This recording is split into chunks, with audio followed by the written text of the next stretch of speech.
Well, welcome back, everybody. My name's Tommy McCarthy, and this is Let's Talk Cyber. Yes, look at this beauty sitting there in front of me. Diane Janosek. Welcome back to Let's Talk Cyber. Yay, I'm ready. Good stuff, Diane. Well, Diane, you were a guest last year, and many of our listeners will know your background, will know the incredible career you had for goodness knows how many years working with the American government. I'm not going to ask you to tell us all about it. Could you give us a snapshot, Diane, of the previous career you had before you came to work for a living?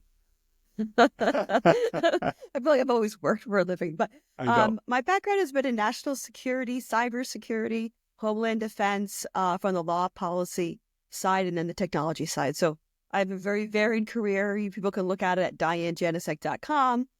But I am just so excited to be back on your show, Tommy. You know how much of a big fan I am of what you do and the global advocacy that you do for our entire cybersecurity community. So just thank you and kudos to you and your team.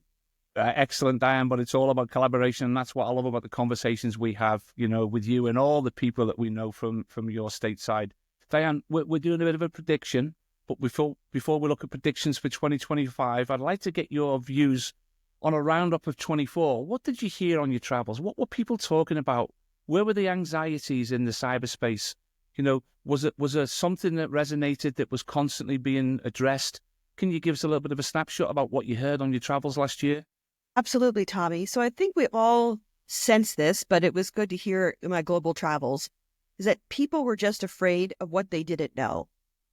Is there someone in their network and they just are not aware?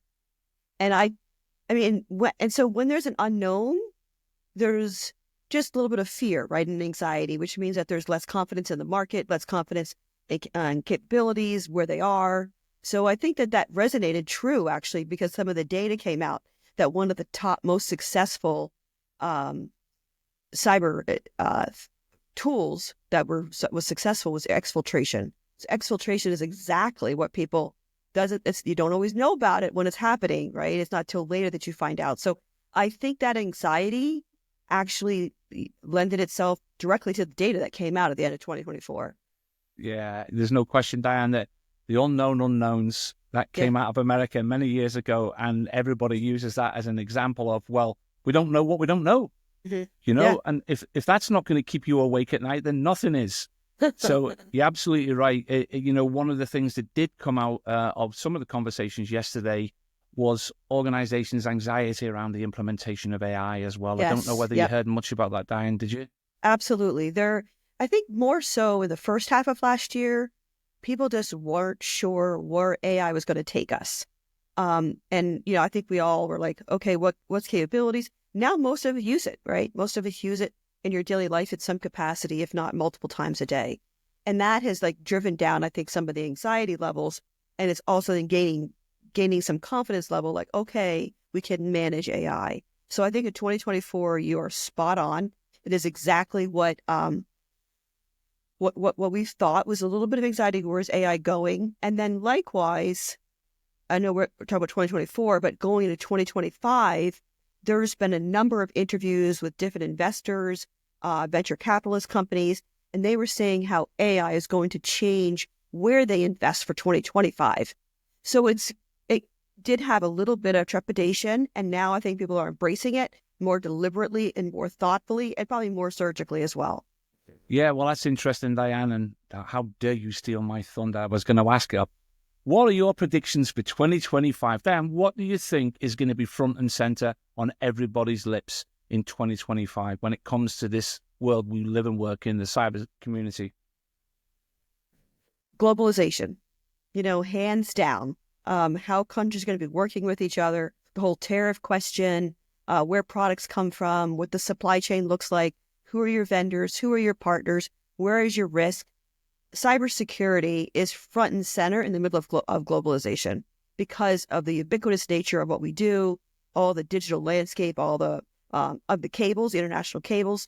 Globalization is just going to be part of finance, healthcare, telecommunications, energy, water.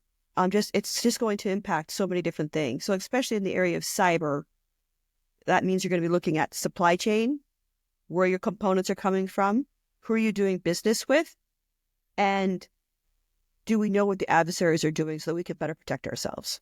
Well, it's interesting you mentioned supply chain, because clearly you have been coordinating with the Right Honourable Stephen McPartland, because that was the first thing on his lips yesterday, Diane. There we go. Great minds think alike. You're absolutely true. And just on that note, you talked about the globalization of this industry that we're all involved with.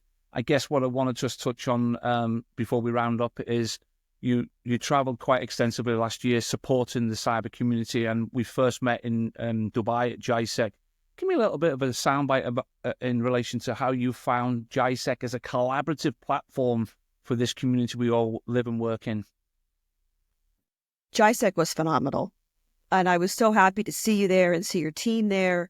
It was an amazing opportunity because of the international participation. There was people from every continent, leaders, people that are engineers, people that were running the show, all the C-suite. It was just a neat, I don't even want to say conference, because it felt more than a conference, didn't it? It felt like a summit, because so many intellectual conversations were being had. And what I liked about JANOS is people that came to JANOS for the experience, for the duration. Yeah. They didn't come and then leave and come and leave. They were there because they wanted to truly learn. And I mean, I really think JANOS is ahead of its time in that it's recognizing that people need people. We want to learn and understand each other. Trust comes from meeting people in person, seeing them in person, hearing, what their objectives are, what their goals are. Something about the human factor, right in the middle of the Middle East, in a booming city with, a terrific leadership in terms of engaging innovation and encouraging innovation and really pushing business partnerships. You couldn't have asked for a better trifecta of, people, place, and topic. I mean, JANOS was the place to be in 2024. Wonderful. Well, here's hoping it'll be the same place again this year, Diane, because I have no doubt we'll see you there. Diane, it was always going to be short and sweet today. All of it leaves me to say is Diane Janosek, thank you so much for joining me on Let's Talk Cyber, and I hope to see you on your travels. Thank you. Happy New Year to you. Happy 2025 to all of your listeners. And thank you to our amazing cyber community, who I just love everywhere I go. Just amazing individuals and professionals. So thank you, Tommy. We'll see you soon.